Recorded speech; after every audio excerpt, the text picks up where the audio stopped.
Video చూస్తున్న మిత్రులందరికీ నమస్కారం. ఈరోజు మనం చర్చించబోయే అంశం 138 సెక్షన్కి సంబంధించినటువంటి నెగిషిబుల్ ఇన్స్ట్రుమెంట్ యాక్ట్ అంటే చెక్ బౌన్స్కి సంబంధించినటువంటి వివరాలు ఏ విధంగా ఉంటాయి, ఒకవేళ చెక్ బౌన్స్ అయినట్టయితే ఏ రకంగా మనం దాని నుండి మరలా అమౌంట్ని పొందగలుగుతాము. దీనికి ముందు మిత్రులందరూ కూడా మా ఈ లా సోషల్ మీడియాని సబ్స్క్రైబ్ చేయండి, షేర్ చేయండి, బెల్ ఐకాన్ ప్రెస్ చేయడం ద్వారా మేము చేయబోయేటటువంటి నోటిఫికేషన్స్ అన్ని కూడా మీకు అందించబడతాయి. మరొక చిన్న విన్నపం, దయచేసి దీన్ని తప్పుగా భావించొద్దు. చాలామంది మేము చేసినటువంటి వీడియోలని చూసిన తర్వాత మిత్రులు చాలామంది ఫోన్ చేస్తూ ఉన్నారు. దీనివల్ల వారు అడుగుతున్నటువంటి సమాధానాలను మేము చెప్పడానికి మాకు టైం లేకపోవడం, తర్వాత వారు ఎక్కువగా క్వశ్చన్లు వేసి మీరు కూడా కొంచెం దయచేసి గమనించి మీకు ఏదైనా సమస్య ఉన్నట్టయితే మేము కిందన స్క్రీన్లో ఇస్తున్నటువంటి వాట్సాప్ నెంబర్లు ఏవైతే ఉన్నాయో వాటికి మీ సమస్యను పెట్టినప్పుడు మేము వాటిని చూసిన తర్వాత మాకు సమయం అనుకూలంగా మాత్రమే మేము మీకు సమాధానం చెప్పగలం తప్ప ప్రత్యేకించి దీని మీద ఫోన్ చేసి అడిగితే మాత్రం మీ సమాధానం చెప్పడం. దయచేసి దీన్ని తప్పుగా అన్యదా భావించొద్దని మిత్రులందరికీ కోరుకుంటూ ఈరోజు అంశంలో కనుక వచ్చినట్టయితే చెక్ బౌన్స్ జరిగినప్పుడు వాటి నుండి ఆ పరిష్కార మార్గాలు ఏ రకంగా మనం తీసుకోవాలి, అసలు చెక్ బౌన్స్ అనేది ఏంటి, ఏ రకంగా జరుగుతుంది అనేది చూసినప్పుడు మొట్టమొదటిగా నెగిషిబుల్ ఇన్స్ట్రుమెంట్ యాక్ట్ కనుక ఎన్ఐ యాక్ట్ కనుక మనం దీన్ని పరిగణలోకి తీసుకొని చూసినప్పుడు 138 సెక్షన్ కింద అంటే ఒక వ్యక్తి వేరే వ్యక్తి దగ్గర ఏదైనా అప్పు తీసుకునేటప్పుడు ఆ వ్యక్తి తన తరపుగా సంబంధించినటువంటి బ్యాంకు నుండి ఇచ్చినటువంటి ఏదైతే చెక్ ఉంటుందో ఆ చెక్ని అతనికి ఇవ్వడం అనేది జరుగుతుంది. దీంతో పాటు ఆయన కొన్ని సందర్భాల్లో ప్రామిసరీ నోట్ అనేది ఇవ్వడం జరుగుతుంది. అయితే ప్రామిసరీ నోట్కి సంబంధించిన వివరాలన్నీ తదుపరి వీడియోలో పెట్టడం జరుగుతుంది. తర్వాత 138 నెగిషిబుల్ ఇన్స్ట్రుమెంట్ యాక్ట్కి సంబంధించినటువంటి వాటిలో చెక్ బౌన్స్కి సంబంధించిన వాటిలో ఏ రకంగా కేసు ఫైల్ చేయాలనే దాని మీద మాత్రం ఈరోజు వివరణ ఇవ్వడం జరుగుతుంది. ఎవరైనా ఒక చెక్ ఇచ్చేటప్పుడు దయచేసి దాని మీద డేట్ కనుక వెయ్యనట్టయితే ఆ చెక్ అనేది ఎప్పుడైనా వాడుకునే సందర్భం అనేది ఉంటుంది. కాబట్టి మిత్రులందరూ గుర్తుపెట్టుకోవాల్సిన విషయం, ఒకవేళ ఏదైనా చెక్ ఇచ్చినప్పుడు ఖచ్చితంగా డేట్ వేయాలి. ఎందుకు చెక్ మీద డేట్ వేయాలి అని అనుకుంటే అక్కడ నుండి ఆ చెక్ వ్యాలిడిటీ 3 నెలలు మాత్రమే ఉంటుంది. అంటే ఒక చెక్కి డేట్ వేసి ఇచ్చిన తర్వాత అక్కడ నుండి 3 నెలలు మాత్రమే దానికి వ్యాలిడిటీ ఉంటుంది. ఆ లీగల్ పరమైనటువంటి ఏదైనా ఫర్దర్ యాక్షన్కి వెళ్ళేటప్పుడు ఈ 3 నెలలు దాటిన తర్వాత చెక్కులు లీగల్ యాక్షన్కి వెళ్ళడానికి అవకాశాలు చాలా తక్కువగా ఉంటాయి.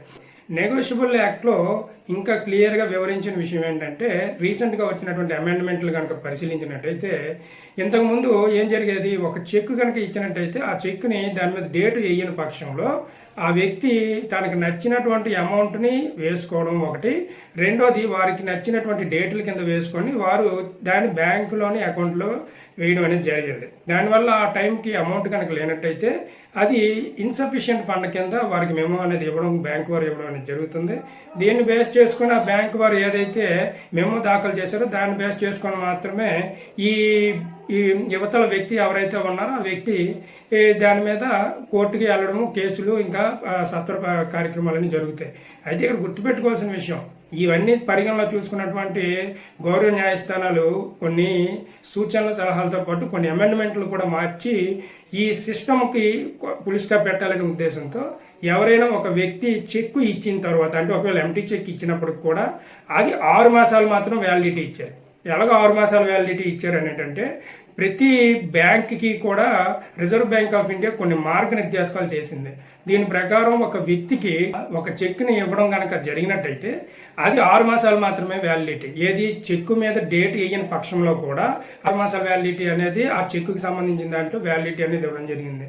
అయితే చెక్ మీద డేట్ వేసానండి, డేట్ వేసిన దాని మీద కూడా చెక్ బౌన్స్ అయిందండి, దీనికి ఏం చేయాలి అనుకుంటే చెక్ ఒకవేళ బౌన్స్ చేసే పక్షంలో కనుక వచ్చినట్టయితే అది 3 నెలల వ్యాలిడిటీలోనే, ఎందుకంటే దాని మీద డేట్ అనేది ఉంటుంది. ప్లస్ రెండోది ఆ డేట్ ప్రకారం వాళ్ళు 3 నెలల్లో చెక్ వేసుకోవడం జరుగుతుంది. ఒకవేళ ఇన్సఫిషియెంట్ ఫండ్ అయితే అది లీగల్ పరమైనటువంటి చర్యలు అవన్నీ కూడా న్యాయస్థానాల్లో జరిగేటటువంటి కేసులుగా పరిగణించబడతాయి.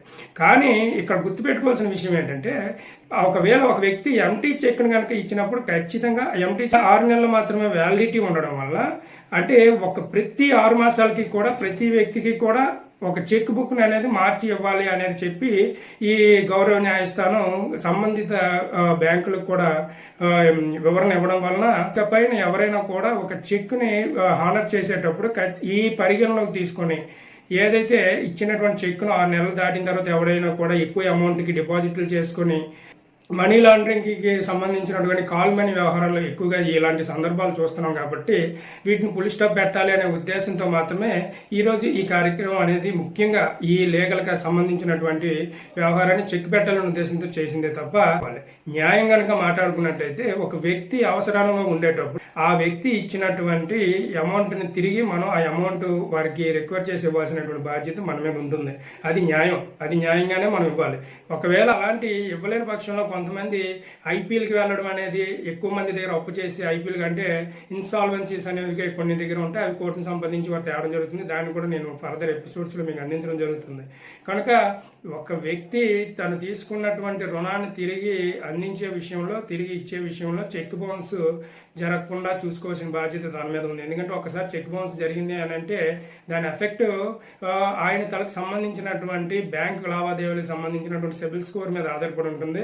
సో వాళ్ళు ఒకవేళ కనుక ఇలాంటి చెక్ బౌన్సులు కనుక రిపీటెడ్గా జరిగినప్పుడు ఏవైనా బ్యాంకుల నుంచి రుణాలు పొందాలన్నా, గవర్నమెంట్ నుంచి ఇచ్చేటటువంటి రుణాలు పొందాలన్నా కూడా, పథకాల్లో రుణాలు పొందాలన్నా కూడా వారికి అభ్యంతరకరమైన పరిస్థితులు ఏర్పడతాయి. కాబట్టి ఈయన్ని పరిగణలో తీసుకొని మీరు అందరూ కూడా ఒక స్వేచ్ఛాయుతమైనటువంటి ఒక మంచి వాతావరణంలోనే మీరు ఎవరికి మోసం చేయకూడదు, వారికి ఖచ్చితంగా వారికి ఇవ్వాలి, వారికి అమౌంట్ క్లియర్ చేయాలనే ఉద్దేశంతో చేయాలని చెప్పి మా యొక్క ఆకాంక్ష భావిస్తూ మా ఈ వీడియో చూస్తున్నటువంటి మిత్రులందరికీ కూడా ధన్యవాదాలు, నమస్కారం.